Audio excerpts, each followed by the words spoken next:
In February 2026, a single DOT announcement could change who's allowed to drive in America. If you're over 65, your license could suddenly be at risk. Millions may be affected without realizing it yet. Can you still drive? What the Department of Transportation announced today crossed a line that senior advocacy groups had hoped would hold. And when that line broke, organizations like AARP did not hesitate. They responded with urgency, with outrage, and with a promise to fight back.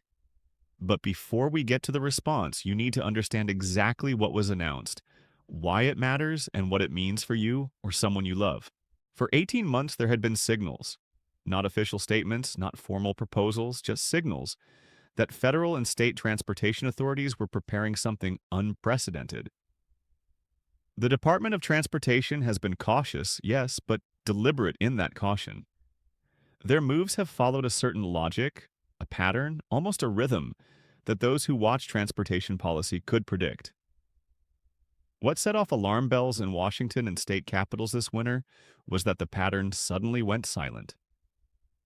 Insiders who monitor legislative activity know the indicators: the quiet scheduling of closed-door committee meetings, consultations with medical associations, polling of public sentiment on senior driving safety, and the withdrawal of earlier, milder proposals. All of that stopped. And whenever federal regulators go quiet, it usually means something is about to get very loud. Senior advocacy groups had been tracking rumors since early 2024 that a comprehensive overhaul of senior driving requirements was in development. Without concrete evidence, they could only prepare, not act. That changed this morning. The Department of Transportation released what it described as a comprehensive framework for senior driver safety assessment, including mandatory provisions that have not been seen at the federal level in more than 40 years. These are the kinds of regulations the federal government only issues when it is signaling something specific. A fundamental shift in how we view senior mobility, a response to mounting accident statistics, or a complete restructuring of licensing requirements nationwide. Observers didn't know which of those categories this framework fell into or whether it touched all three at once. But they did know one thing: Washington was changing its approach to senior driving. And when federal regulators shift policy without years of public debate, even by small measures, every American over 65 pays attention. Here's what is now known about the new rules set to take effect in February 2026. First, mandatory cognitive screening for all license renewals beginning at age 65. This is not a simple vision test.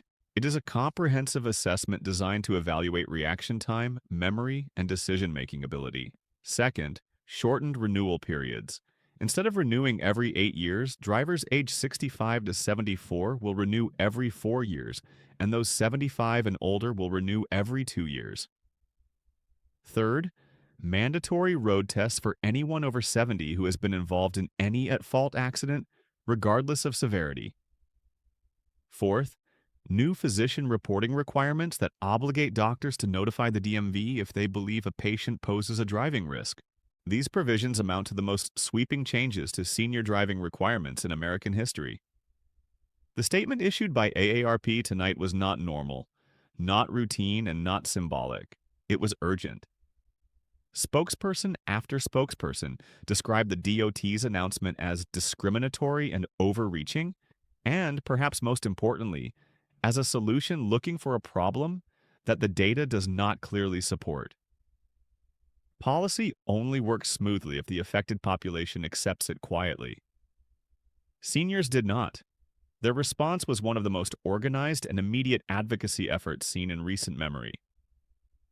Within 3 hours of the announcement, AARP had activated its legal team to challenge the constitutionality of age-based testing requirements. These were not simple objection letters. These were constitutional challenges, strategies used when an organization is prepared to fight a policy all the way to the Supreme Court. Senior organizations across all 50 states began mobilizing phone banks, email campaigns, and protest schedules. This was not passive resistance, it was coordinated opposition. Transportation analysts confirmed that the new framework targets specific driving behaviors, especially intersection navigation, that a controversial study had recently identified as leading causes of senior-involved accidents. The DOT moved before advocacy groups could mount a preemptive legal challenge. It targeted cognitive function. It targeted reaction time. It tightened renewal frequency in ways that would generate billions in new testing fees. In short, it targeted every aspect of senior driving that could be quantified, measured, and used as justification for denying a license. The enforcement mechanism that makes the framework real. This is why the response from AARP and others was so urgent. The DOT announcement wasn't just a symbolic statement, it was a policy blueprint that, if left unchallenged, could remove millions of seniors from the roads. Senior advocates understood that and responded with force. Not recklessly, not impulsively, but strategically. They did not deny that safety matters or that some seniors should no longer be driving. They focused on implementation. They attacked age-based discrimination. They highlighted the inconsistency of a rule that would subject a healthy 65-year-old to restrictions that a 64-year-old with documented impairments would not face. The illogic of an arbitrary age cutoff became their primary line of attack. Policy analysts now believe the DOT announcement was, in part, a test of political will, a way to probe whether years of strong senior advocacy might finally have weakened. The idea was to see if seniors would accept incremental restrictions when those restrictions were wrapped in the language of safety. Instead, the opposite occurred. AARP and its allies refused to accept the premise and launched a counteroffensive so swift and so comprehensive that even hardened Washington insiders took notice. You do not get Washington's attention easily.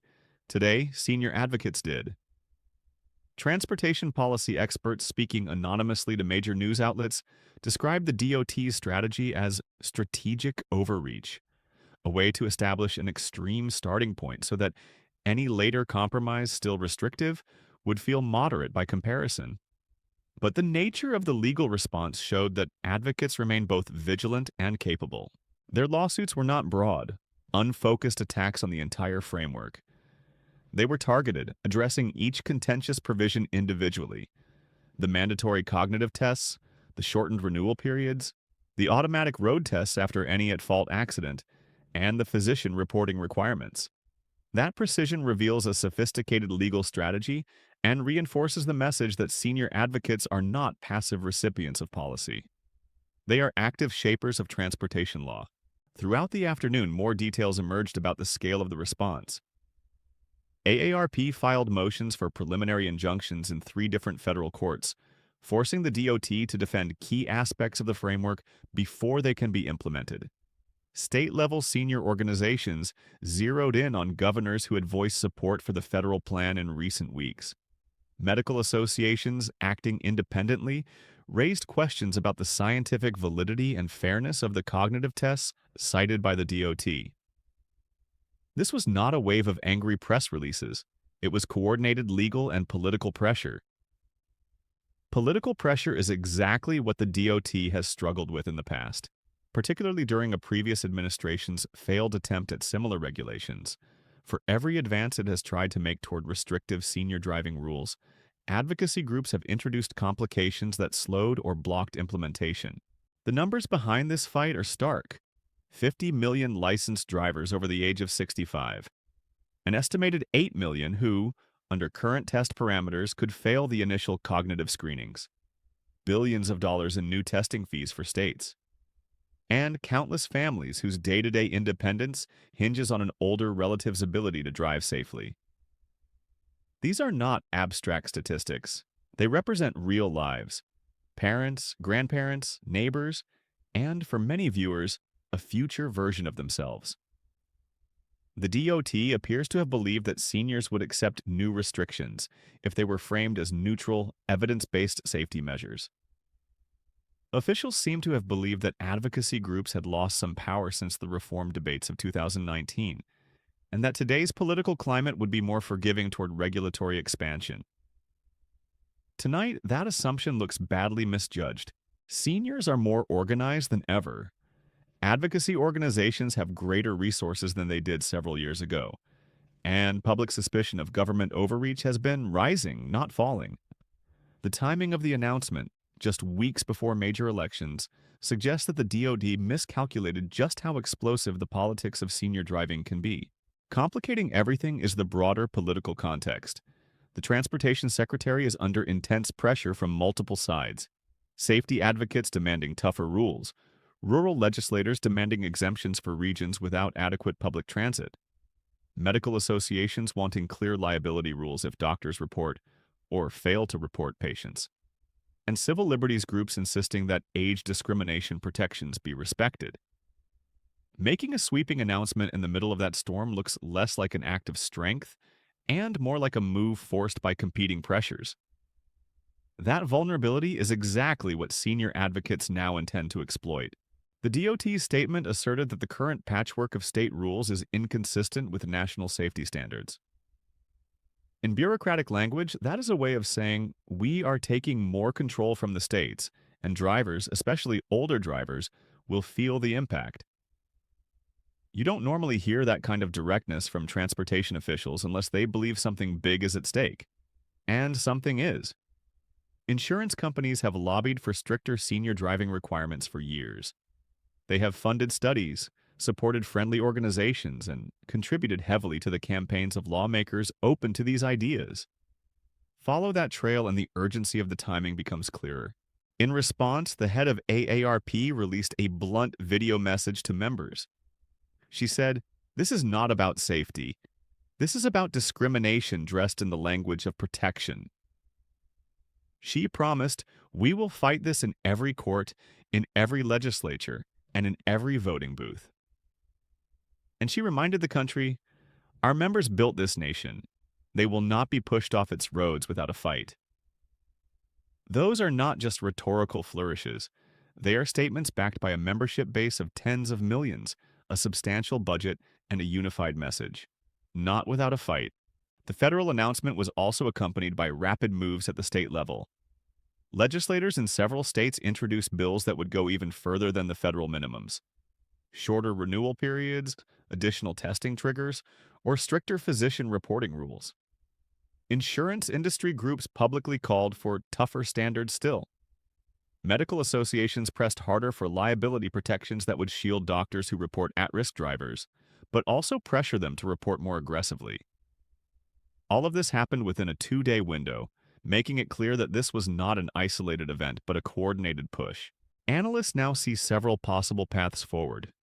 One is that the DOT is determined to push through full implementation and will fight every court challenge. Another is that they expect to negotiate, using this aggressive proposal as a starting point and eventually settling for a somewhat softer but still restrictive version. A third possibility, the one that most worries civil rights and senior advocacy groups, is that the DOT is trying to establish a precedent that could, over time, be extended to other age groups or medical categories. For now, senior advocates have sharply raised the cost of that gamble. They did not wait until the rules were fully in place. They did not signal a willingness to compromise from a position of weakness. They challenged the policy's assumptions, its fairness, and its legality from the very first day. What we are now seeing is a contest of political strength. The DOT wants to show it can impose national safety standards even over vocal opposition. Advocacy groups want to show that any attempt to single out seniors for special scrutiny will be met with maximum resistance. State governments want to preserve their own authority over driver licensing. Insurance companies want rules that cut their risk without feeding a public backlash. The next 60 days will help determine which side has more leverage. Congressional aides say the Senate Transportation Committee has already scheduled emergency hearings. The House is weighing measures that would cut off funding necessary to implement the federal framework. Those same aides suggest the DOT chose this moment to force quick action before election year politics make new regulations nearly impossible. Senior advocates, for their part, are not backing down. Their rapid coordinated response sent a clear message to both the DOT and Congress. This fight is only beginning, and tens of millions of older Americans are watching closely. As more details emerge about internal deliberations at the DOT, we will better understand exactly what officials hope to achieve with this timing. But one outcome is already clear. By moving fast, advocacy groups prevented the agency from controlling the initial narrative. They forced the legal and political systems to engage before the rules could quietly take effect. And they reminded Washington that seniors remain one of the most reliable and motivated voting blocs in the country. What happens next depends largely on how the DOT recalculates its position. If it retreats or significantly revises the framework, this moment may go down as the high watermark of federal overreach on senior driving rules. If it presses ahead, the stage is set for a prolonged battle in courts, legislatures, and elections across the country. For now, official Washington is unusually quiet, and when regulators get quiet after a bold announcement, it usually means they are rethinking their next move. Today, they were reminded of something fundamental. Seniors vote, seniors organize, and seniors do not surrender their independence without a fight. This story is far from over. The battle over senior driving rights has officially begun. The stakes could not be higher, and the next phase will reveal how far both sides are willing to go.